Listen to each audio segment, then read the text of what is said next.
There's never a miracle fix. But voting fixes everything. Dyze in your house. Exclusively on East Coast Radio. The views and opinions expressed on this podcast are that of my own and are not of my employer.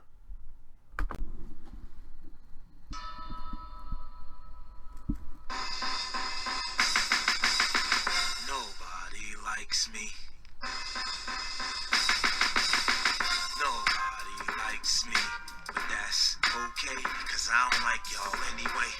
And I don't like y'all anyway. We have until November of 2020 to get our act together as a country, as a nation, to correct this injustice. And the biggest injustice in the world was allowing a foreign power to install a criminal into the White House and turn an administration into a fascist crime syndicate. That must be corrected. And we only have there's only one more election we have to correct it, or this whole thing is over. If you don't know what Staten Island is, it's like New York's abortion that lived. I never met any of the founding fathers, but I'm sure if they were listening to East Coast Radio right now and brand new episodes of Dyze in your house, they would agree with the sentiment. And you can follow us on Twitter at East Coast Radio. Get us on Patreon at East Coast Radio. Vote. Blue Wave 2020. Let's make it happen. East Coast Radio for the least heard voices. Every weekend. We here on East Coast Radio are trying to fight the rising tide of fascism. The noun fascism is usually defined as a governmental system led by a dictator having complete power, forcibly suppressing opposition and criticism, regimenting all industry, commerce, etc., and emphasizing an aggressive nationalism and often racism.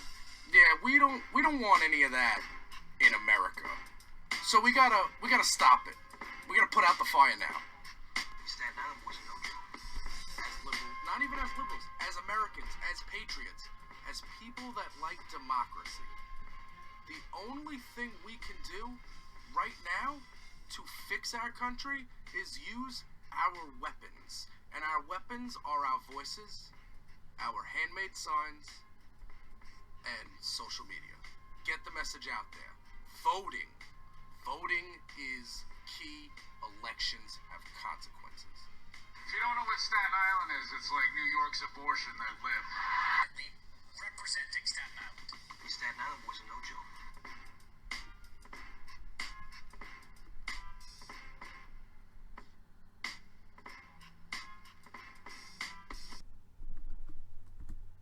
Hey yo, who's in the house? Dyze in your house. What is the word, peeps? What goes on? It is the weekend. I am Jay Porks. We are back here on East Coast Radio with another action-packed edition of Dyze in your house. What is this madness you've stumbled upon, you might ask yourself? Well, it's a vehicle for voting.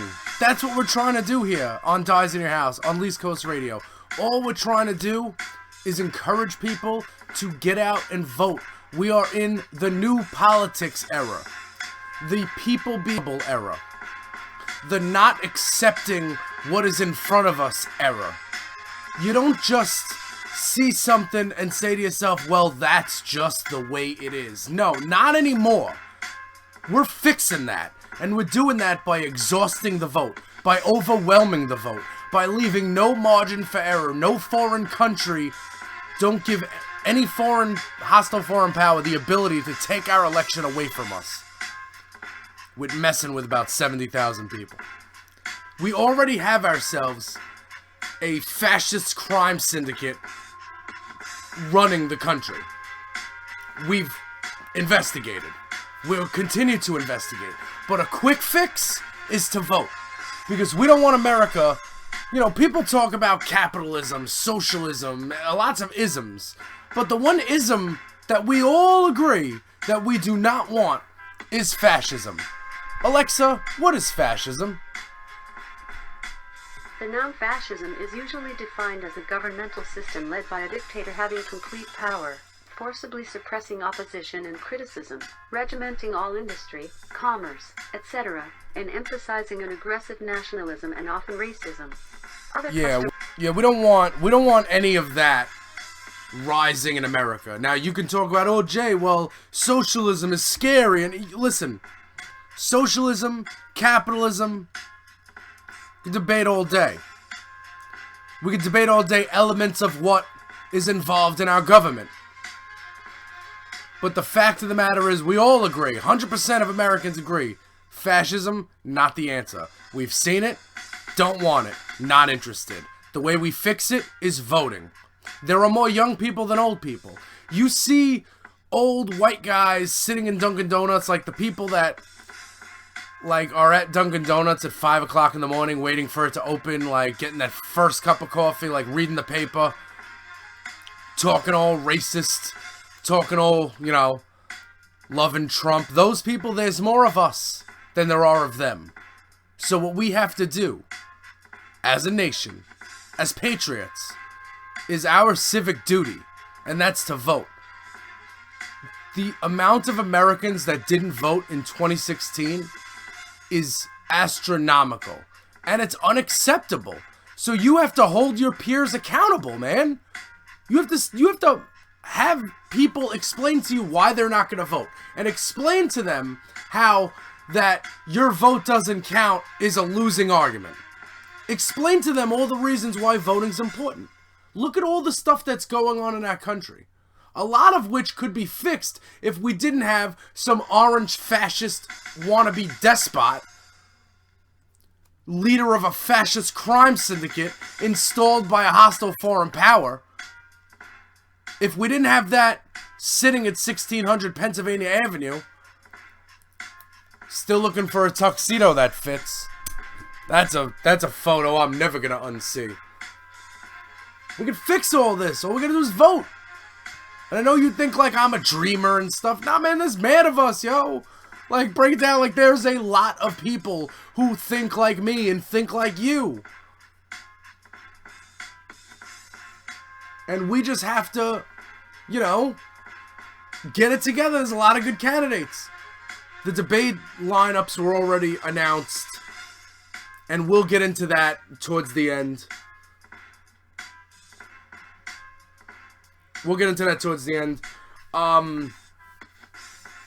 This clown, I'm going to talk about Pride Month in a second. It's still Pride Month. I know I didn't do it at the beginning. I'm not as good as all the other corporate marketing that made sure to have their rainbow stuff earlier in the month. But I'm here. I'm here for it. It's still June. So I'm going to talk about that in 1 second. I just want to... So it's no collusion to collusion's okay to we'll do it again. I mean, I don't... At this point, it's just painful. It's just painful to be involved. To turn on the TV and to see it happening again and again and again. Just brazen disregard for the law on full display in front of all of America. And especially, like, Republicans are supposed to be the law and order party. Their whole shtick for 50 years has been liberals are criminals who, do drugs and, take advantage of free money from the government. And that's liberals. But all of a sudden, like, Mr. Bankruptcy, who hasn't obeyed a law in his life, all of a sudden they're ride or die with this clown. And you know what? I don't get it. I'll never get it. And that's okay. And it's okay for me not to get it, because you know what I do get? I get where my polling place is. And I get that I'm registered to vote.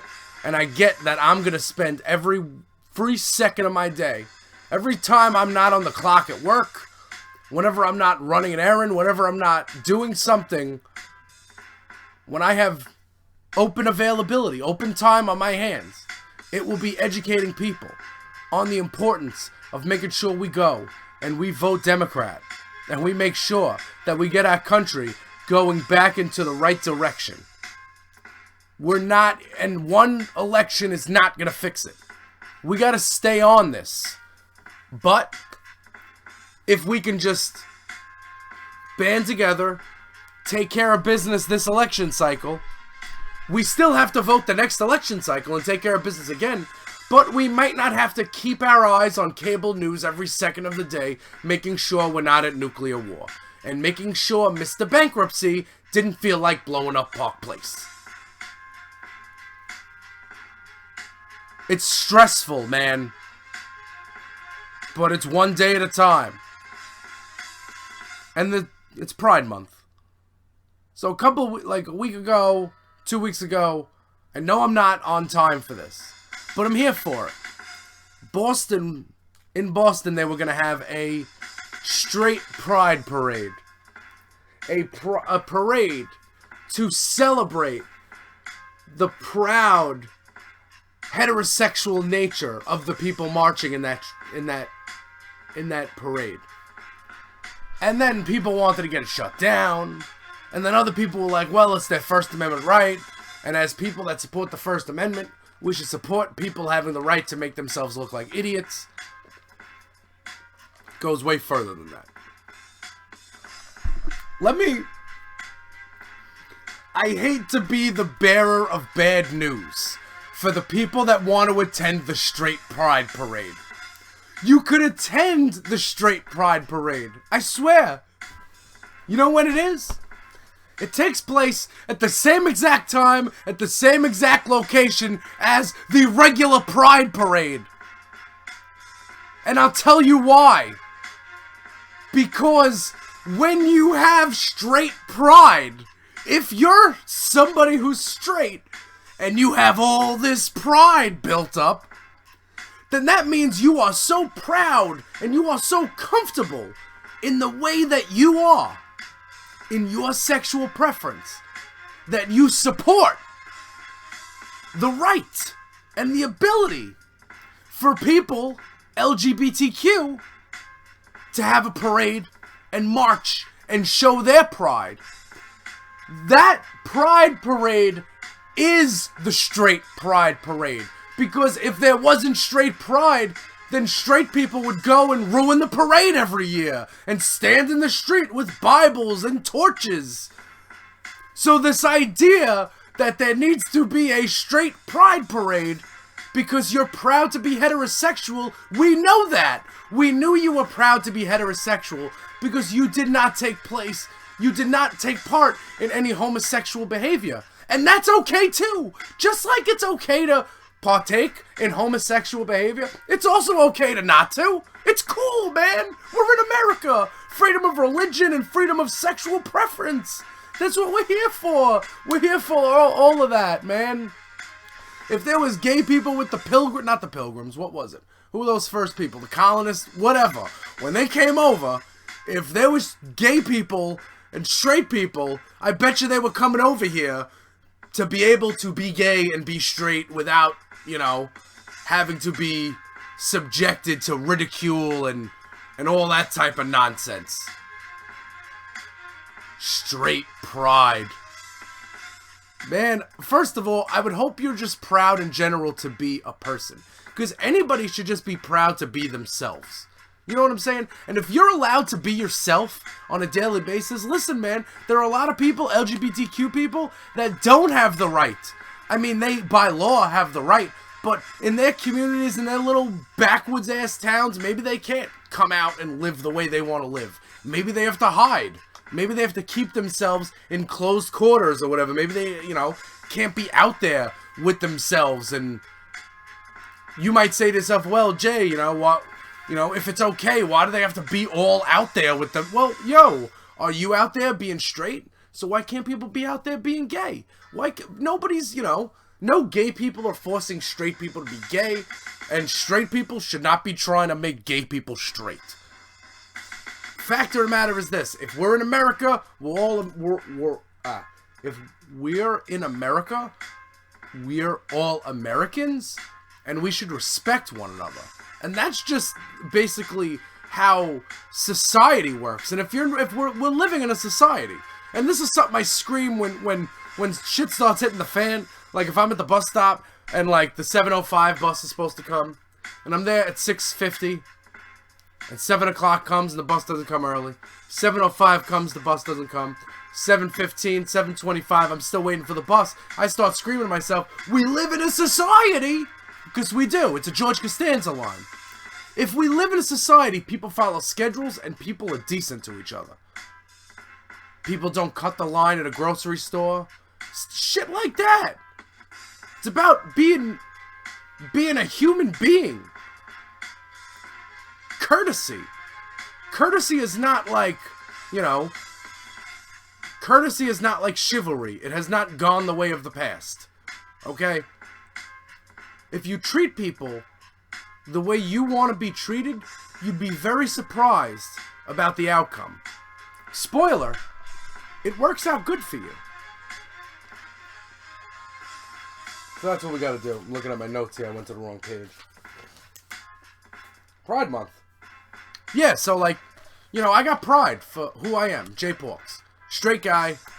I got pride. I'm so proud that I would go marching. If I wasn't working, I would go march at the Gay Pride Parade. Because they're proud. And together we're all proud. And that's what pride is. Pride is not exclusive to one gender or one section of people that prefer a certain sexual preference. That is a tongue twister. Woo! I'm like 5 cups of coffee in, don't mind me. But no, seriously. It's not... It doesn't hurt you. So let people march. And you wanting to have a straight pride parade is, you're just a troll. And keep that shit on Reddit. Keep that shit on Tumblr. Keep your mixtape on SoundCloud. And be a clown somewhere else. The internet is where the trolls play. Human beings live in this outdoor, what is known as IRL, also known as society. This is for humans. Hear us roar. Okay. We have a lot of Democrats running for president. There's a lot. There's so many that the debate stage, they can't fit everybody on at the same time. They got 23 candidates right now. Right? 3 of them did not qualify for the debates. They weren't polling at 1%. The other 20 candidates, they randomly selected which 10 would be on night 1, which 10 would be on night 2. It was observed by NBC News and the DNC and surrogates for all the campaigns. It's a legit drawing, but it's just... So let's go over who got night 1, who got night 2, and let's talk about it a little bit. I'm not gonna, we'll wait till next week to see what we hope for, what we hope to see, yada yada yada. We're just gonna read these names, and I'm just gonna, it's gonna be like word association. We're just gonna see what comes to my mind when I read these names. So night 1, Democratic debate, which is Wednesday, June 26th at 9 p.m. on MSNBC, NBC News, and Telemundo. We have Cory Booker, Julian Castro, Bill de Blasio, John Delaney, the walking active measure Tulsi Gabbard, Jay Inslee, Amy Klobuchar, Beto O'Rourke, Tim Ryan, and Elizabeth Warren. That is night 1. Let's go to night 2. Night 2, we have Michael Bennett. We have Joe Biden. We have Pete Buttigieg. We have Kirsten Gillibrand. We have Kamala Harris. We have John Hickenlooper. We have Bernie Sanders. We have Eric Swalwell. We have Marianne Williamson. I don't even know who that is. And we have Andrew Yang. That's night 2. So if you take both of these groups,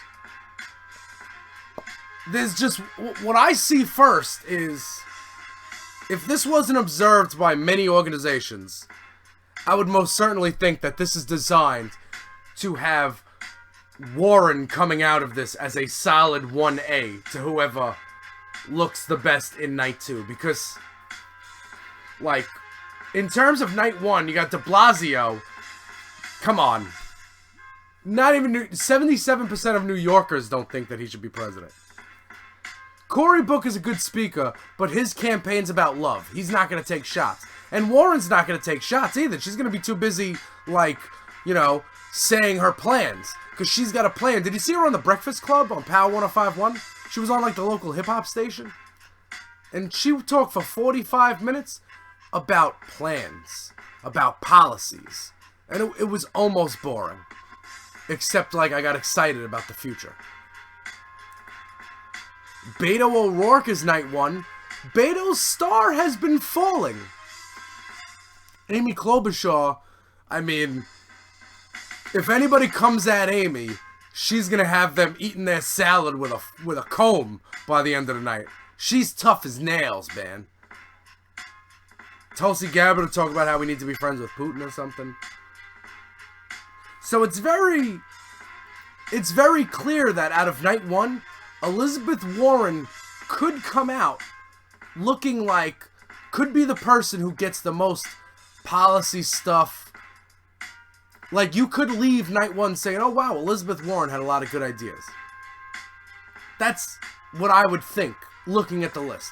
Now, night 2, it's not a list I'm looking at the pictures, so I gotta look at the names. Night 2 is interesting, because you have, well, you got Biden. So Joe Biden is night 2. So you gotta ask yourself, who's taking a swing? Is it gonna be Bernie? Bernie's old too. So if he takes a swing at Biden, Biden's gonna be like, yo, I served in Congress with you like this whole time. What are you talking about? Which is valid. Which is an accurate assessment. We have Andrew Yang, who theoretically should be taking shots at Bernie. He's aiming for the Bernie spot.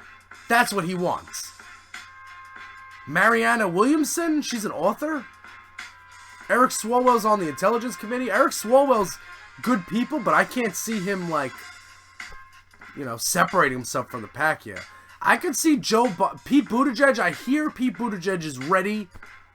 This is what Steve Kornacki was saying. Not I hear. Like, I'm not a Beltway insider. Steve Kornacki was saying that Pete Buttigieg is ready to take a swipe at Joe Biden. And this might have worked out well.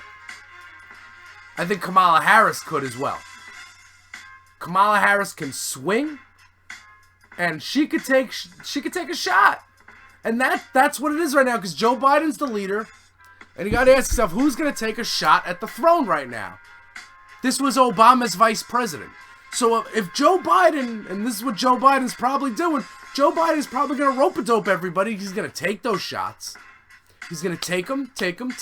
Then after everybody gets all their shots, then he's going to say, yeah, but all you people like Obama, and nobody really had a problem with me when I was rocking with O for 8 years. And if you ask him now who he'll endorse, he'll probably endorse me.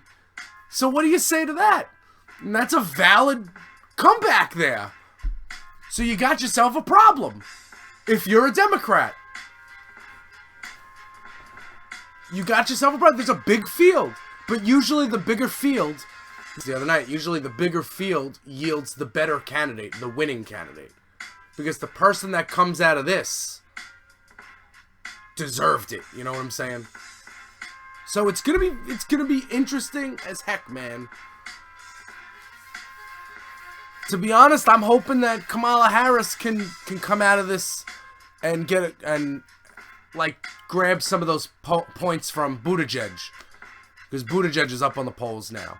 You know me. If you're listening to Dyze in Your House exclusively on East Coast Radio every week, you know that I'm Kamala Harris and I'm Elizabeth Warren. That's who I'm with. That's who I'm rocking with. That's who I want to win. And some people might say, Jay, you know, you got to think about who's gonna beat Trump. No, I got to think about who's best for America. That's what I got to think about. You know what I'm saying? Because the best thing for America is gonna beat Trump. Because you have to think that people are woken up by now. And if not, we got 17 months to do it. And that's what I intend to do. every week here on Dyze in Your House, exclusively on East Coast Radio. I'm here to wake mofos up. We gotta vote. We can't have this. Not anymore. There are things you want, there are things I want. Healthcare, recreational plants, criminal justice reform. Make it easier for people to move out of their fucking parents' house. Lower unemployment wages. We all want this. We all want to end poverty. So stop acting like a bitch and make sure you get out and vote. Dyze in Your House. Exclusively